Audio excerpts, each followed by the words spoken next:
Ekil killed a good half dozen of Unef's men by himself. He told me Unef was running Frostfeller the whole time. He left Frostfeller behind when he saw a better opportunity. Guess that relationship is over. Ekil was always just a barking dog you put in the yard to find out who your enemies are. It was no accident Unef went after those of us from Skoger. He must have thought with us gone he'd take the banner and the rest would fall in line. Or at worst, they take all the supplies for themselves and leave the rest as dredge bait. We have to be more careful. We can't just let anyone join the caravan anymore. Where do you draw the line, Ivor? I don't know, Rook. I really don't. None of this changes the fact that Bellower is out there somewhere following us. The swamp around Sigerholm might buy us some time, but we've got to keep moving. Your buddy aches all over, but Ivor's right. The road calls. The caravan is already starting to pack up camp.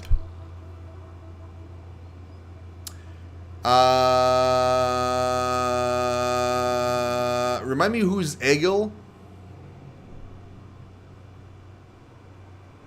I forgot. You mean Ekil? You mean him? Look who it is, still not dead. How are things, Rook? I can never guess with you, Ekil. I heard you helped drive off the traders when Unef attacked us. And it leaves me always wondering, what's your deal? I'm not so hard to understand. Why don't you try asking instead of telling? Why didn't you warn us about Onef? Didn't I? How many times did I have to call him a traitor before you got the message? What do I need to say? Watch out, Onef's going to murder your whole family? He didn't fill me in on the details. He was always like that. In fact, I wouldn't be surprised if he tried to convince you to off me. But listen, I don't need to know, so keep it to yourself. Why do you stick with him? I don't know, Rook. Family makes you do weird things. You know what the worst part is? We became kin when he married my sister. She died of a fever one night. But she didn't. She wasn't sick. He killed her. I don't know why he did it. Maybe he just felt like it. I was so furious. I got so angry that I wanted him to beg. I could kill him without a second thought, but that wasn't enough. I wanted him to feel sick about it. Puke his guts out. And somehow that turned into, over time, he never cared and I gave up and did what he wanted. Don't know how it happened. But when I attacked you in Frostfeller, guess I'll just say it wasn't my idea.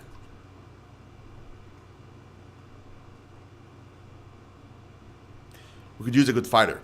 Unbind him. Could have killed a lot more of them without my hands bound, if that's what you mean. So, Rook, I don't have to be your prisoner anymore. So you're going to let me walk around with my own axe and everything. That doesn't mean I'm not watching you. I can accept that. You're a good man.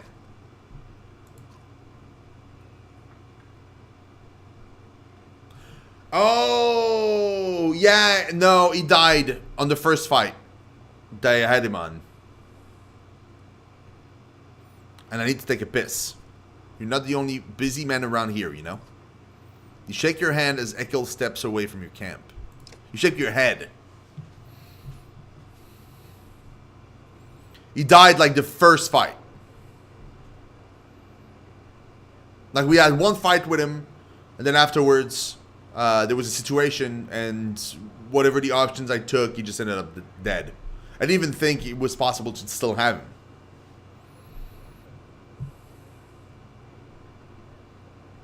That's surprising, actually. I honestly didn't know it was possible. Okay, who's hurt right now? Like, who's super hurt? Nobody. Everybody, just one night. One night will be good.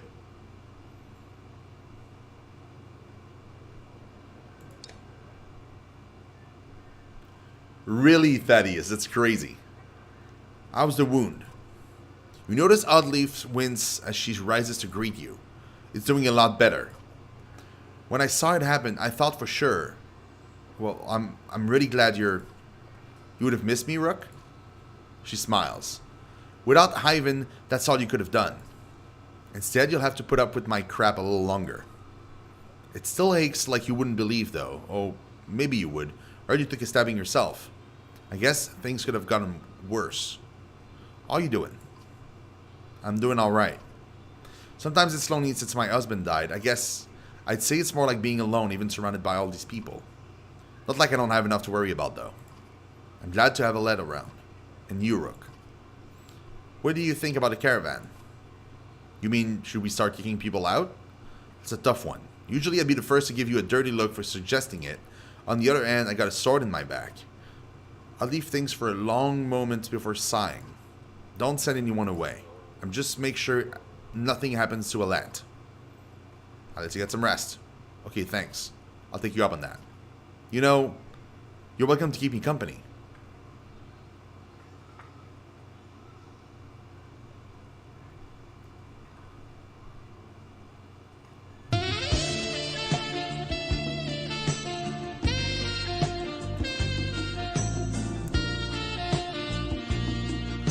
When I'm a little more awake, I mean. I'll talk to you later. Oh, come on!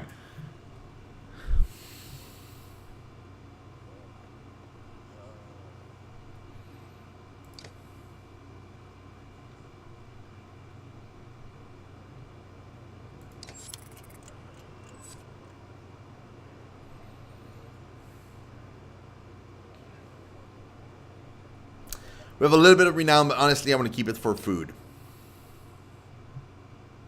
So next time we find a town or something.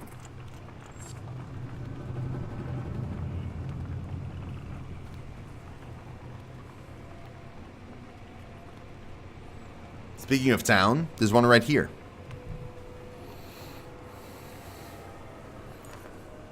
Some clansmen have discovered a large patch of wild fruit. When you approach, you see some people have begun to sample them. A mother frets about whether they're safe after overhearing one of the children say that it tastes funny.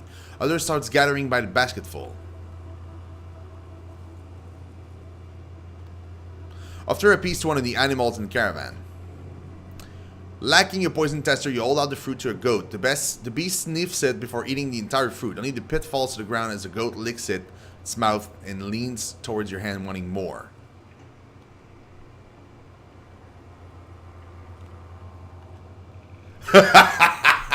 Oh my god, Thaddeus!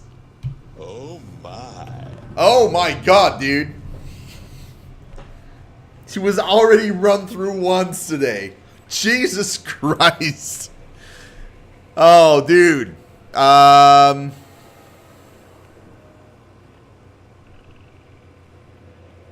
Think about yourself. Several watch as you taste the fruit. You pause after swallowing and feign choking. Alette rushes to your side in the panic, but your laughter suits everyone's concern. Soon everyone is a little tipsy from the fermented fruit and spirits are high. Oh, we got like 1 day supply from this.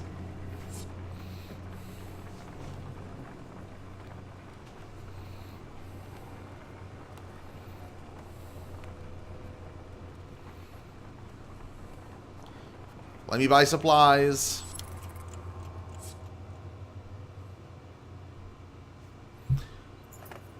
The villagers here are completely oblivious to the destruction that is coming. All we've seen is some dark figures far off, they tell you. Aside from a few young families, they're reluctant to pick up their things and join you.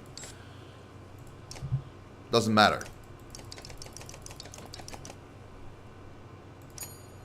I'm getting all the supplies I can get.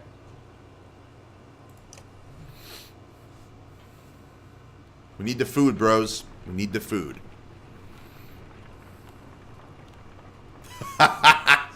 I see inside of you right now, Blankage. I do.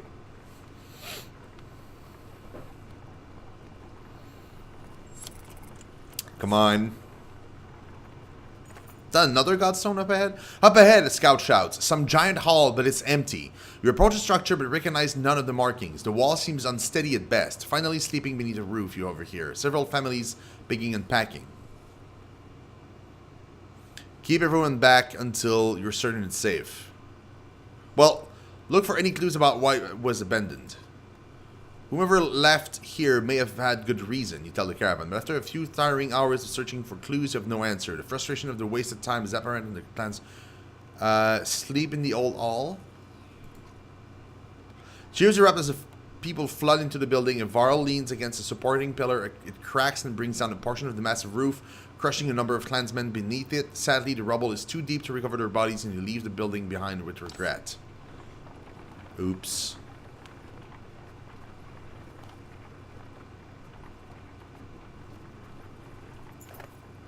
More supplies missing, the woman by a wagon says to you. And look, tracks. Right here, they look like children's footprints, but my husband and I followed them to the wilderness of ways. They meet up with some adult tracks. No telling how many.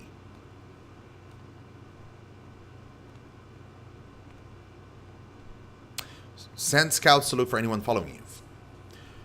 You round up some volunteers who depart quietly. They return that evening with reports of a few tracks that ultimately lead nowhere. Someone may be trying to hide their tracks, but you don't have time to continue to search. Piece of shit! Stop stealing my stuff, dude!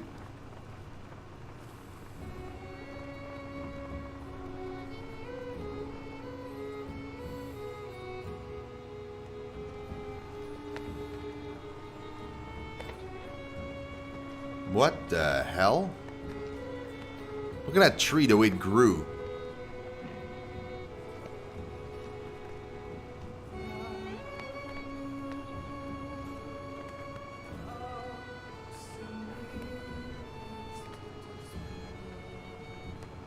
I like that Varl are male only, and there's only a finite amount of them. So like at some point, there won't be any more. The imposing godstone of Bjorolf approaches.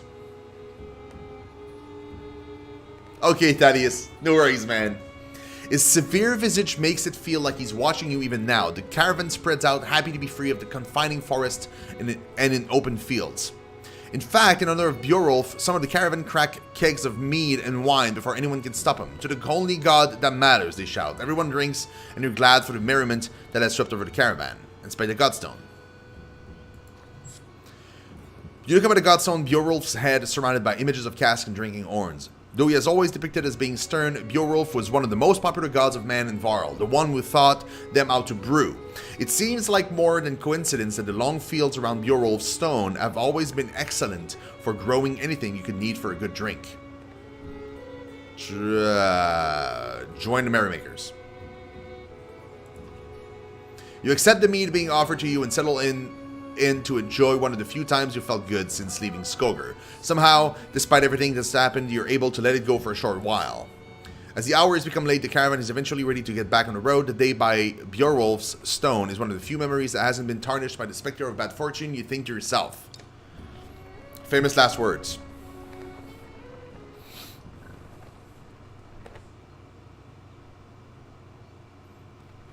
I was gonna say, then like it just like smack you in the face or something.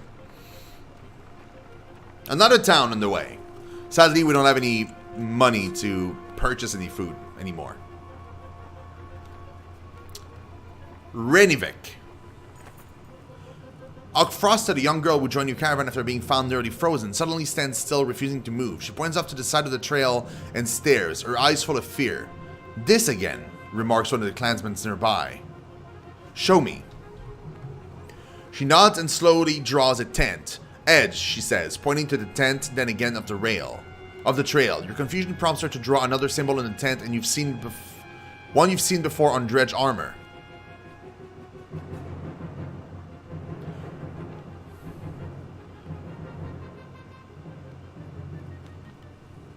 Lead a full party to ambush what you suspect might be dredge.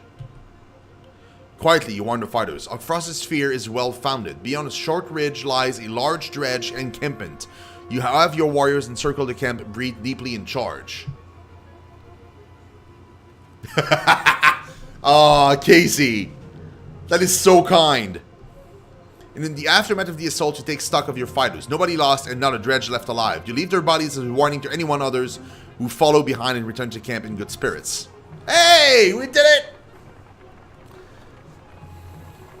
Rainvik is more of a smattering of farmhouses than a proper town.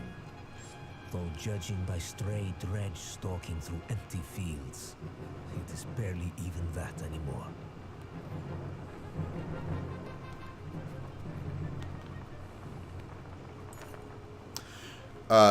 Rainvik comes and goes as a long series of farmhouses abandoned and crawling with dredge. The farmers have probably already fled to Borisgard.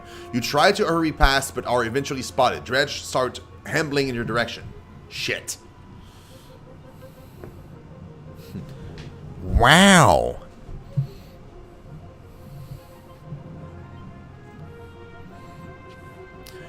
What is that? Points out Udleaf up near one of the longhouses. In the distance, a large person, clothes seemingly covered in blood, is cursing loudly and stumbling about. He staggers into a longhouse, laughing. The dredge heading your direction turn back, roaring, and begin to pound on the longhouse door. They seem to be holding a grudge against this particular person. You doubt the door will hold for long. Rush to help. Against my better judgment, we should probably do something, you say. The others agree, even though it means putting them all at risk. As you quietly approach the dredge, I've managed to splinter the door and break through. Hey, shouts a Varl, wearing all red, standing on the other side of the dredge. Came all the way up here just for me. He seems unconcerned about the dredge as he hoists his enormous sword.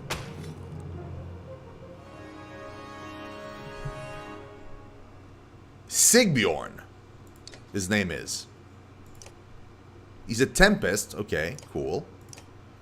Found in a drunken stupor, Sigbjorn appears to be part of a clan of questionable moral, currently residing in Borsgard. Ah, he's level 5 though. Bro, that's cool. Is he grudge wielder? Wait, hold on. A grudge wielder?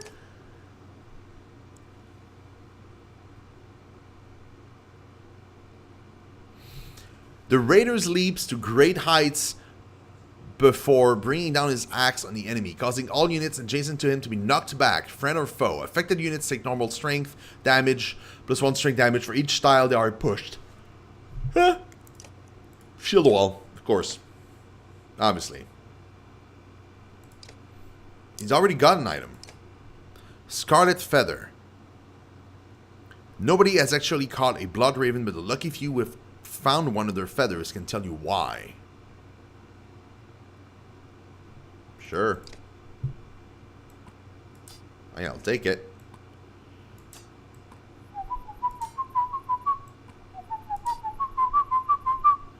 Crummer. And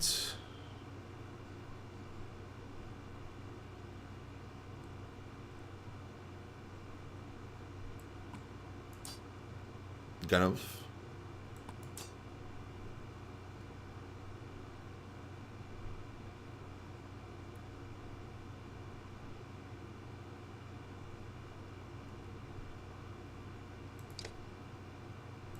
Do I have items that are level 3 that are not already equipped? No. I do level 5, but I don't have any level 5. Actually, that's not true. I have one, but he's already got something. Unless... What is this? According to myth, the god Dunder needed these gloves just to lift his hammer of creation, heavy as it was.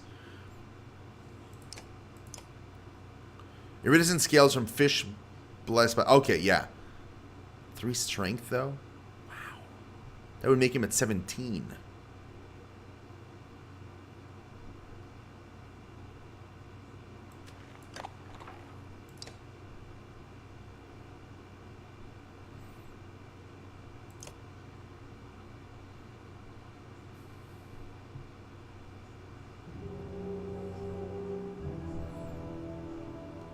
Look at those valiant Varl. Ready to fight and die.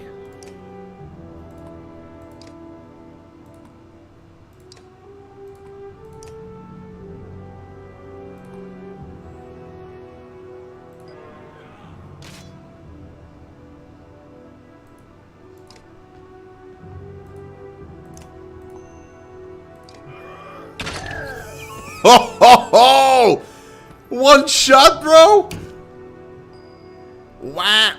Wow. Wow.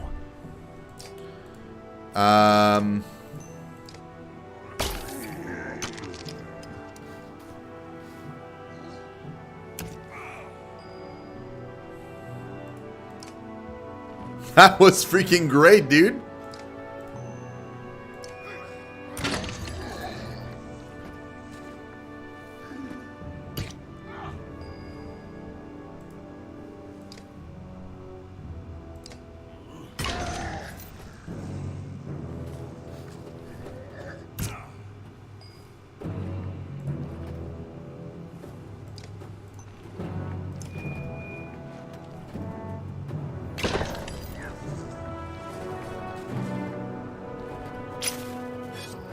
Oh, no, you don't. Bro, you're not summoning friends.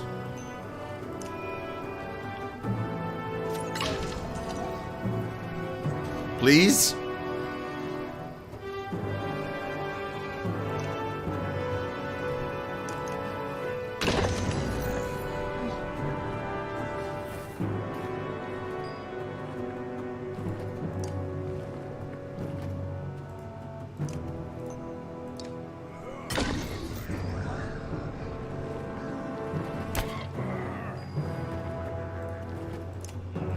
Let's go.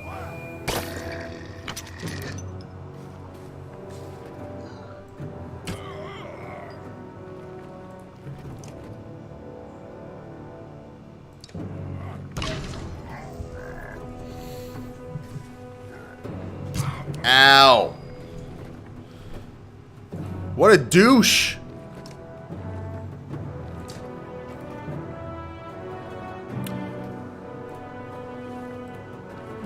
You.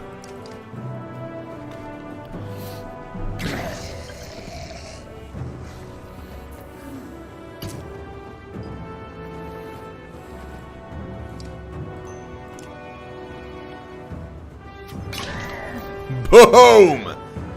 Oh shit.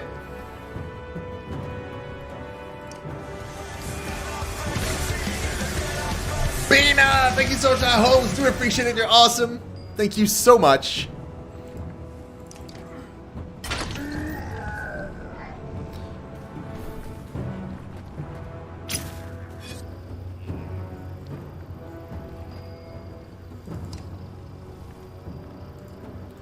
Who are you calling, bro?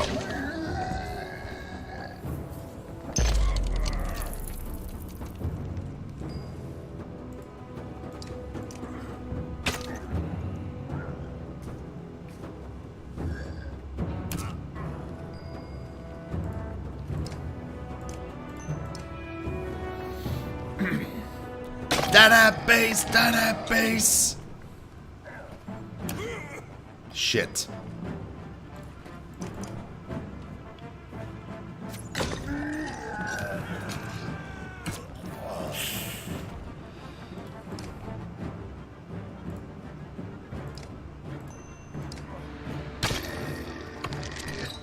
You're so fucked, bro.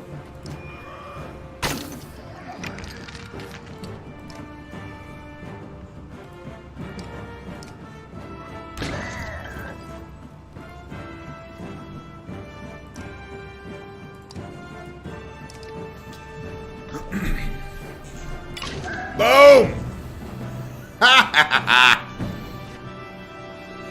We got him. We got one injured. That's it. And that's the guy we came to save, so that's okay. None of my guys are injured. That was pretty cool. Plus it gives us like a few more monies to buy food. Welcome to my mead house. Sigbjorn's House of Mead. Wasn't expecting a Varl this far south, or this drunk. I can see that. There are people huddled in the corners of the mead hall looking on with uneasiness. Who are all these... Who are you people? No, they're friends. They've made this place. It's not really mine. You lured Dredge back to a room full of unarmed people? What is wrong with you? Come on, I saved everyone in here. They shared some fine drink, the best drink. Wait, I was saving your ass. Remember that part? If you knew you'd come up here, you could have told me. What do we do with this guy?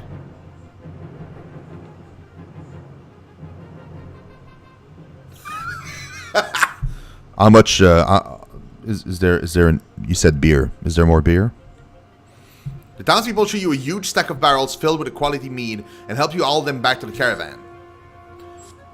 I'll miss this place. Good memories.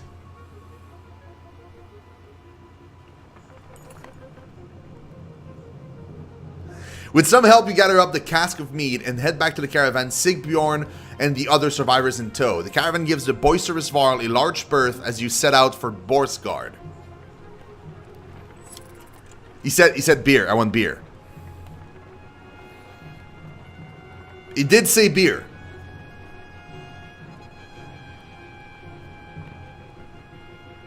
Well, that gave us some supplies, which means we probably have like an extra day. What did I do? Sigbjorn wakes up in a pool of his own sick. Why am I surrounded by small people? The other clansmen let him sleep off his drunken stupor on the ground, and this morning he's paying the price. Oh, man.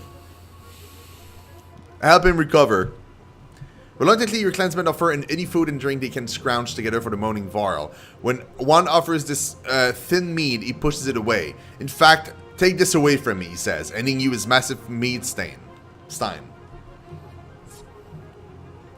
Eventually, Sigbjorn comes to you. I won't get into the details, he says. I was supposed to bring those casks from Reinevik back to Borsgard. I drank maybe half by accident. By accident. You know, as it happens. It happens to me all the time, yes. Vance keeps telling me. Like, sometimes, like, I'll be in the kitchen, right? Like, I'll be cooking and stuff, and then, like, the cats, they want to be petted and stuff. So, like, they run in between your legs, and they're, like, they softly, like, hug you because they want to be petted and stuff. And then, like, like, you turn around, and then, because you didn't see the one was there, and then you just, like, by mistake, like, you almost walk on it, so like you make an extra big step, and then you almost fall down, but then you catch yourself at the last second, and then you straighten yourself up, and then suddenly half the beer's gone, and you're completely drunk.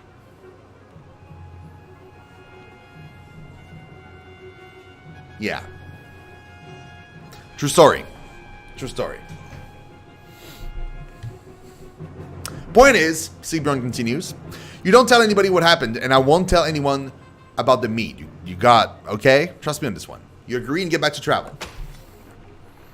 I can deny him Bjorulf's blessing? What the hell is that? Maybe 1 pint. 3.5 barrels later. Woo! Wow.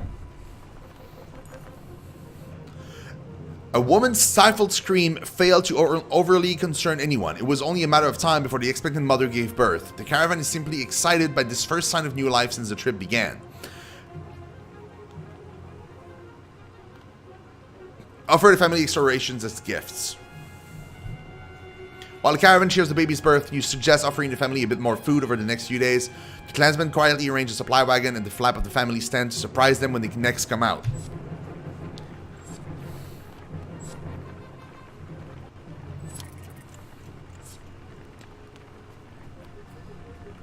There's a small town or whatever coming up. I don't know what that is.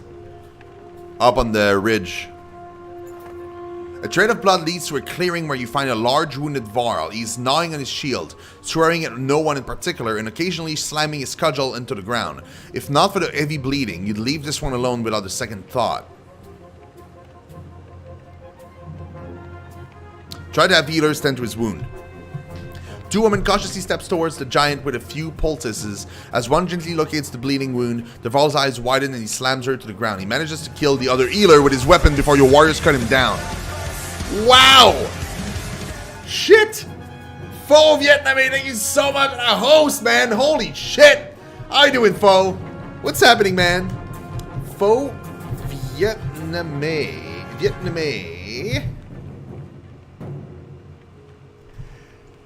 Saki! How you doing? I'm so happy to see you! Holy moly! Holy beard! What's up, guys? It's 6 a.m. and I did not realize I'm going to bed. You, blank age. You're going to bed? Wow. Wow.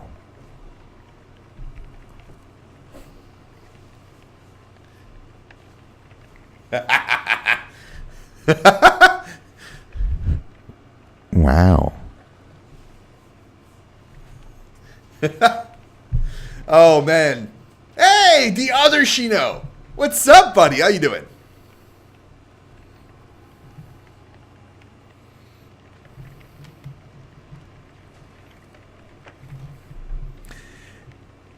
Dude, he just killed the healers I sent to heal the Varl, man. You should tell him. You should tell him. Definitely. Oh, Borsgard. Finally. Opportunity and gamble.